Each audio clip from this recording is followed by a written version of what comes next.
Singapura yang menyandang predikat sebagai negara terkaya kedua di dunia berdasarkan PDB per kapita pada 2025 di bawah Swiss, tengah menghadapi fenomena mengejutkan di sektor kuliner. Singapura mencatat gelombang penutupan bisnis kuliner yang cukup signifikan pada awal tahun ini. Berdasarkan data terbaru, sebanyak 1.267 bisnis makanan dan restoran di Singapura dinyatakan tutup atau gulung tikar hanya dalam periode Januari hingga April tahun ini.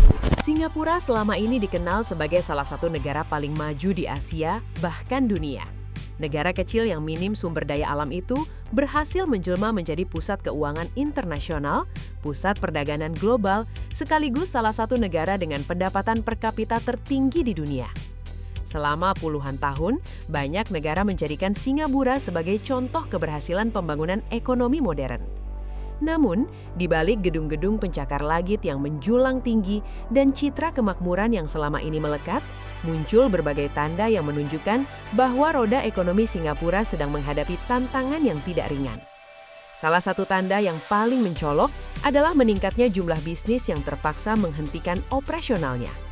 Dalam kurun waktu Januari hingga April 2026, tercatat sebanyak 1.267 bisnis makanan dan minuman di Singapura harus menutup usahanya.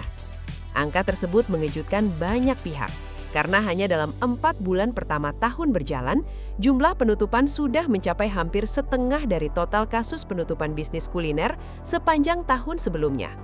Fenomena ini menimbulkan pertanyaan besar mengenai kondisi ekonomi yang sebenarnya sedang terjadi di negara tersebut.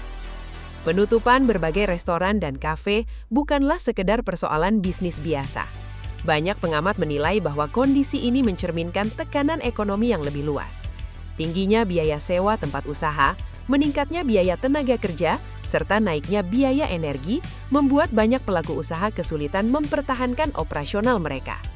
Di sisi lain, masyarakat juga mulai lebih berhati-hati dalam membelanjakan uangnya.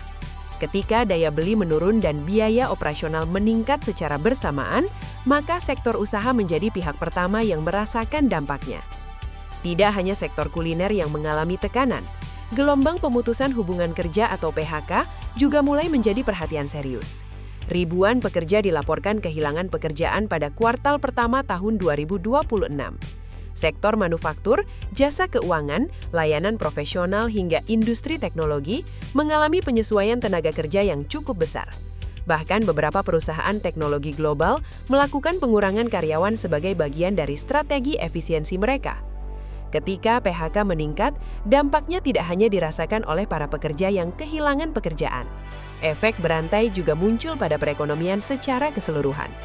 Masyarakat yang kehilangan sumber pendapatan tentu akan mengurangi pengeluaran mereka.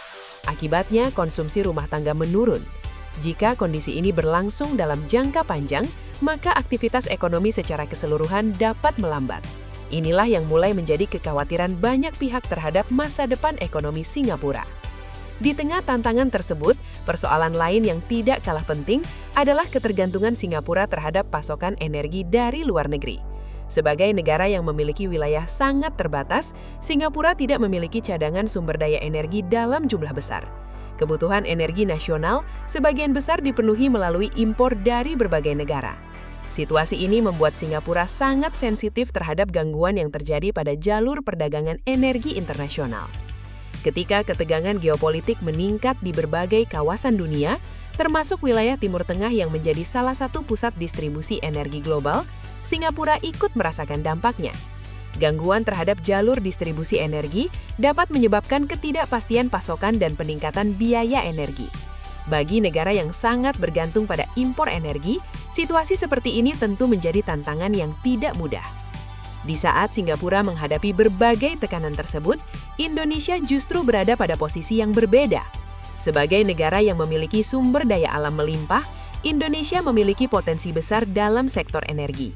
Pemerintah Indonesia dalam beberapa tahun terakhir juga terus mendorong pengembangan energi baru dan terbarukan sebagai bagian dari strategi jangka panjang menuju kemandirian energi.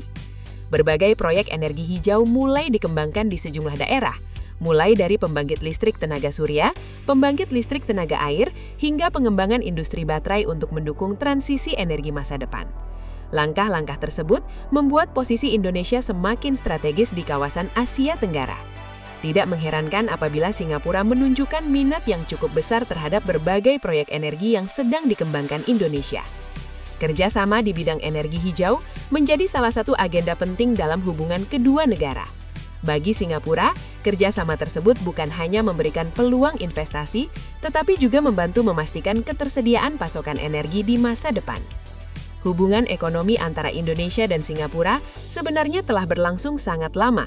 Kedua negara memiliki keterkaitan yang kuat dalam bidang perdagangan, investasi, transportasi, pariwisata hingga industri manufaktur.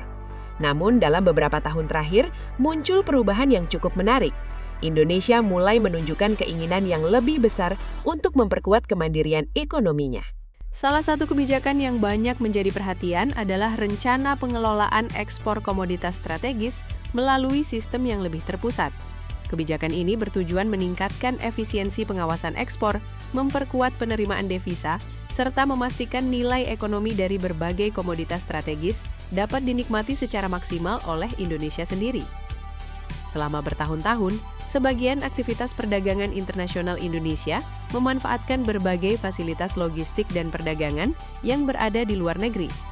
Dengan semakin berkembangnya infrastruktur nasional, Indonesia kini berupaya memperkuat posisi sebagai pemain utama dalam rantai perdagangan global tanpa harus terlalu bergantung pada pihak lain.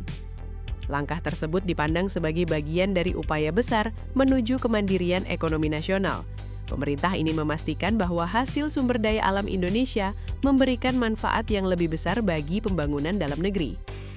Selain itu, penguatan sistem perdagangan dan logistik nasional juga diharapkan mampu meningkatkan daya saing Indonesia di tingkat internasional. Perubahan ini tentu menarik perhatian banyak negara, termasuk Singapura.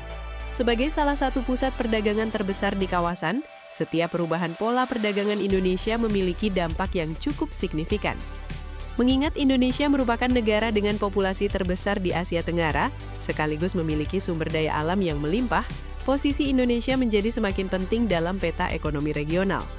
Meski demikian, penting untuk dipahami bahwa tantangan yang dihadapi Singapura saat ini tidak serta-merta berarti negara tersebut berada di ambang kehancuran ekonomi. Singapura masih memiliki fondasi ekonomi yang sangat kuat, sistem keuangan yang modern, cadangan devisa yang besar, serta kemampuan adaptasi yang telah teruji selama puluhan tahun. Namun berbagai perkembangan yang terjadi menunjukkan bahwa bahkan negara yang sangat maju sekalipun tetap tidak kebal terhadap tekanan ekonomi global. Di sisi lain, perkembangan yang terjadi juga memberikan pelajaran penting bagi Indonesia. Kemandirian ekonomi, ketahanan energi, dan penguatan industri dalam negeri menjadi faktor yang semakin penting di tengah ketidakpastian global. Dunia sedang mengalami perubahan yang sangat cepat. Persaingan antar negara tidak lagi hanya ditentukan oleh kekuatan militer atau ukuran wilayah, melainkan juga oleh kemampuan mengelola sumber daya, menjaga stabilitas ekonomi, dan membangun ketahanan nasional. Saat ini Indonesia memiliki peluang besar untuk memanfaatkan momentum tersebut. Dengan sumber daya yang melimpah, pasar domestik yang besar, serta posisi geografis yang strategis, Indonesia berpotensi menjadi salah satu kekuatan ekonomi utama di kawasan, bahkan dunia. Namun peluang tersebut hanya dapat diwujudkan apabila dikelola dengan baik melalui kebijakan yang tepat dan pembangunan yang berkelanjutan. Pertanyaannya sekarang, apakah Indonesia mampu memanfaatkan momentum ini untuk memperkuat posisinya sebagai kekuatan ekonomi baru di Asia Tenggara? Dan mampukah Singapura mengatasi berbagai tantangan yang sedang dihadapinya sehingga tetap menjadi salah satu pusat ekonomi paling berpengaruh di kawasan? Waktu yang akan menjawabnya. Yang jelas, dinamika hubungan Indonesia dan Singapura ke depan akan menjadi salah satu kisah paling menarik dalam perkembangan ekonomi Asia Tenggara pada dekade ini.